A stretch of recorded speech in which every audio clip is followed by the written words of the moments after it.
పోలవరం మండలంలో వైఎస్ఆర్ కాంగ్రెస్ పార్టీ ఆధ్వర్యంలో రిలే నిరాహార దీక్షలు ముమ్మడివరం నియోజకవర్గం మాజీ శాసనసభ్యులు వైఎస్ఆర్ కాంగ్రెస్ పార్టీ నియోజకవర్గ కోఆర్డినేటర్ పొన్నాడ వెంకట సతీష్ కుమార్ పాల్గొని దీక్షను ప్రారంభించారు. డిఎస్సి అక్రమాలపై సమగ్ర విచారణ జరిపి విద్యాశాఖ మంత్రి నైతిక బాధ్యత వహించి రాజీనామా చేయాలని డిమాండ్ చేసిన పొన్నాడ వెంకట సతీష్ కుమార్ రాష్ట్ర వ్యాప్తంగా వైఎస్ఆర్ కాంగ్రెస్ పార్టీ ఇచ్చిన పిలుపు మేరకు డిఎస్సి అక్రమాలపై నిరసనగా పోలవరం మండలం యువజన విద్యార్థి విభాగాలు ఆధ్వర్యంలో మండల వైఎస్ఆర్ కాంగ్రెస్ పార్టీ అధ్యక్షుల పెన్నమరాజు వెంకటపతిరాజు అధ్యక్షతన పోలవరం గ్రామంలోని ఎంఆర్ఓ కార్యాలయం సమీపంలో ఉన్న డాక్టర్ వైఎస్ఆర్ విగ్రహం వద్ద రిలే నిరాహార దీక్షలు నిర్వహించారు. ఈ సందర్భంగా పొన్నాడ వెంకట సతీష్ కుమార్ మాట్లాడుతూ డిఎస్పీ పరీక్షల నిర్వహణలో చోటు చేసుకున్న అక్రమాలపై ప్రభుత్వం ఇప్పటి వరకు స్పష్టమైన సమాధానం ఇవ్వకపోవడం తీవ్ర ఆందోళన కలిగిస్తుందని అన్నారు. ఈ కార్యక్రమంలో రాష్ట్ర జిల్లా నియోజకవర్గ నాయకులు, జడ్పీటీసీలు, ఎంపీపీలు, వైస్ ఎంపీపీలు, ఎంపీటీసీలు, మాజీ సర్పంచ్లు, మండల వివిధ అనుబంధ విభాగాల అధ్యక్షులు, కమిటీ మెంబర్లు, గ్రామ కమిటీ అధ్యక్షులు, పార్టీ నాయకులు, కార్యకర్తలు, విద్యార్థులు, యువత పెద్ద ఎత్తున పాల్గొని కార్యక్రమాన్ని విజయవంతం చేశారు. స్టూడెంట్స్ అందరినీ కూడా ఇబ్బంది పెడుతూ వాళ్ళకి సర్టిఫికెట్లు ఇవ్వాలన్నా, వాళ్ళకి ఏ అవసరం ఉన్నా కూడా డబ్బు కడితేనే కానీ ఇచ్చే పరిస్థితి, ఇవాళ ఫీజు రియంబర్స్మెంట్ బకాయిలు ప్రభుత్వం ఇవ్వటం లేదు. కాబట్టి మేము ఇవాళ ఈ సర్టిఫికెట్లను మేము ఆపుతున్నామని, అలాగే వసతి దీవెనకు సంబంధించి హాస్టల్ ఛార్జెస్ కూడా సుమారు 3,000 కోట్ల రూపాయలు బకాయిలు పెట్టి ఏదో రకంగా నిర్వీర్యం చేయాలి. అంటే రాజశేఖర రెడ్డి గారు పెట్టిన ఈ ఫీజు రియంబర్స్మెంట్ పథకాన్ని నిర్వీర్యం చేయాలనే ఉద్దేశంతో ఈ ప్రభుత్వం అమలు చేస్తున్నటువంటి విధానాలకి ఇవాళ వ్యతిరేకంగా ఈ నిరాహార దీక్షలు మనం చేయడం జరుగుతుంది.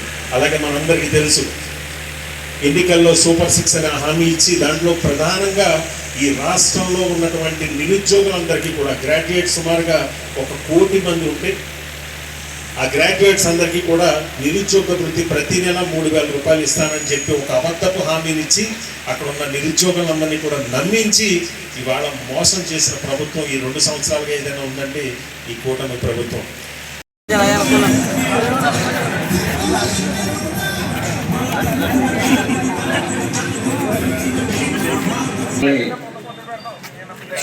మోసపూరితమైన హామీలతో వచ్చినటువంటి ఈ ప్రభుత్వాన్ని మనం ప్రజల్లోకి తీసుకెళ్ళాలి. ప్రజలు ఇచ్చినటువంటి హామీలు ఏవొక్కటి కూడా హామీలు ఉద్యోగ వృత్తి 3,000 అవ్వచ్చు, లేదా ఈ మెగా డిఎస్సిపై జరిగినటువంటి సపోర్ట్గా ఉండాలని చెప్పేసి మరి ఈ కార్యక్రమాన్ని తలపెట్టడం జరిగింది.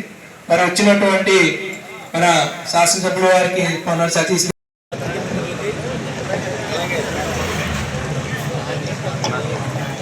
వైఎస్ఆర్ పార్టీ అధ్యక్షులు, మిగతా నాయకులు జగన్మోహన్ రెడ్డి గారు ఇచ్చిన పిలుపు మేరకు డిఎస్సిలో జరిగిన అవకతవకలు ఏదైతే ఉన్నాయో ఆ అవకతవకలకి మరి ఖచ్చితంగా ఉమ్మడి ప్రభుత్వం ఏదైతే ఉందో ఖచ్చితంగా అది సమాధానం చెప్పి తీరాలి. దాని గురించి మరి పార్టీ అధ్యక్షులు రిలే నిరాహార దీక్షలు ఏదైతే మాకు నిర్దేశించారో మొట్టమొదటి రోజు పోలవరం మండలం పోలవరం హెడ్ క్వార్టర్లో ఇవాళ రిలే నిరాహార దీక్ష చేయడం మొదలుపెట్టడం జరిగింది. అలాగే రేపు మరి తాళరేవు, ఎల్లుండి కాకినాడ, అవతల ఎల్లుండి 9వ తారీఖు ముమ్మడివరం, 10వ తారీఖున మరి భారీ ర్యాలీ తాళరేవులో నిర్దేశించడం జరిగింది. ఇక్కడ ఇచ్చేసిన నాయకులందరికీ, కార్యకర్తలకి, అనుభవాలకి కూడా ప్రజలకి మరి అభినందనలు తెలుపుతూ ఏదైతే ఉమ్మడి ప్రభుత్వం ఉందో మరి చాలా దుర్మార్గమైన చర్య. ఎందుకంటే ఆ రోజున సచివాలయ ఉద్యోగాలు మరి తీసినప్పుడు జగన్మోహన్ రెడ్డి గారు ఎక్కడ అవినీతికి తావు లేకుండా అందరికీ కూడా ఉద్యోగాలు వచ్చేలాగా ఆయన ప్రతి ఒక్కటి కూడా అవినీతికి తావు లేకుండా అన్ని వర్గాలకి కూడా మంచి జరిగేలాగా ఆవేళ మరి సచివాలయ ఉద్యోగాలు తీయడం జరిగింది. మరి 2 లక్షల సుమారు ఉద్యోగాలు ఈయన ఎక్కడా కూడా చిన్న డిస్టర్బెన్స్ లేకుండా ఇచ్చిన ఆ మహానాయకుడిలాగా ఈవేళ ఉమ్మడి ప్రభుత్వం ఏదైతే ఉందో 16,000 ఉద్యోగాలు, ఈ 16,000 ఉద్యోగాలు కూడా చాలా దుర్మార్గంగా వాళ్ళు పార్టీకి సంబంధించిన నాయకులకు కట్టబెట్టుకునే పని చేయడం జరిగింది. ఎందుకంటే స్పోర్ట్స్ కోటాలో అసలు స్పోర్ట్స్కి అతను అటెండ్ అయితే చాలు, అతను ఫస్ట్ వచ్చినా రాకపోయినా కూడా ఇంకా అతను ఓన్లీ అటెండ్ అయితే చాలు. అటెండ్ అయినట్టుగా కాగితం వాళ్ళే ఫేక్ సర్టిఫికేట్లు తీసుకోవడం, వాళ్ళకు ఉద్యోగాలు ఇచ్చారు. అలాగే జోనం ప్యాకాట అది కూడా దానికి కూడా ఒక స్పోర్ట్స్ కోటాలో పెట్టి వాళ్ళకు కూడా ఉద్యోగాలు ఇవ్వడం చాలా మరి దురదృష్టకరం. మరి 6 మరి హామీలు ఉమ్మడి ప్రభుత్వంలో ఇచ్చేసాము, అన్నీ కంప్లీట్గా ఇచ్చేసామని చెప్పేసి జగన్మోహన్ రెడ్డి గారు, మన చంద్రబాబు నాయుడు గారు, మరి కూటమి ప్రభుత్వం ఎవరైతే చెప్తా ఉన్నారో అది ఎక్కడా కూడా ఈ 6 కూడా పూర్తి స్థాయిలో ఇచ్చిన దాఖలాలు లేవు. మరి బీసీలకి 50 సంవత్సరాలకి మరి పెన్షన్ ఇస్తున్నారు, అది లేదు. ఫీజు రియంబర్స్మెంట్, అలాగే మరి విద్యా దీవెన, ఇక ప్రతి ఒక్కటి కూడా ఈవేళ ఏ ఒక్కటి కూడా ఇవాళ పూర్తి స్థాయిలో అమలు చేసింది. ఎంతసేపు కూడా అమరావతి మీద పెట్టేసేయడం, లక్షలాది కోట్లు ఆడ పెట్టేసామంటాం, దోసుకోవడం, మరి దాచుకోవడం కింద ఉంది తప్ప ఈ ప్రభుత్వం ఎక్కడా కూడా మరి ఒక నిబద్ధతతో వ్యవహారం చేసిన పరిస్థితి లేదు. అలాగే ప్రశ్నిస్తారని మరి ఏదైతే మరి పవన్ కళ్యాణ్ గారు చెప్పారో గ్రామీణ స్థాయిలో ఉన్నటువంటి ప్రజలకు కూడా తెలియజేయాలనే ఉద్దేశంతో ఇవాళ ఈ కార్యక్రమాలు, ఈ నిరసన కార్యక్రమాలు చేపట్టడం జరిగింది. డిఎస్సి కార్యక్రమం, డిఎస్సి ఇవాళ ఏదైతే మెగా డిఎస్సి అని చెప్పి ఏదైతే ఈ ప్రభుత్వం గొప్పగా చెప్పుకుంటుందో, ఏ రకంగా ఈ రాష్ట్రంలో ఉన్న నిరుద్యోగుల్ని దగా డిఎస్సిగా మోసం చేసిందనేది ప్రజలకు వివరించాలనే ఉద్దేశంతో ఇవాళ మనందరికీ తెలుసు. ఇవాళ పత్రికల్లో కావచ్చు, మీడియాలో కావచ్చు, అనేక ప్రచార మాధ్యమాల్లో ఇవాళ మనం చూసాం ఏ రకంగా ఈ డిఎస్సికి సంబంధించినటువంటి ఉద్యోగాల్ని ఏ రకంగా ఇవాళ ఈ రాష్ట్రంలో కూటమి ప్రభుత్వం ఏ రకంగా మోసం చేసి వాళ్ళ సొంత మనుషులకు కానీ వాళ్ళ వ్యాపార దృక్పథంతో ఇవాళ వాటిని పోస్టులను అమ్మేసుకున్న సందర్భాల్లో మనకి కళ్ళకు కట్టినట్టు ఇవాళ వీడియోలు కూడా మనం చూసాం.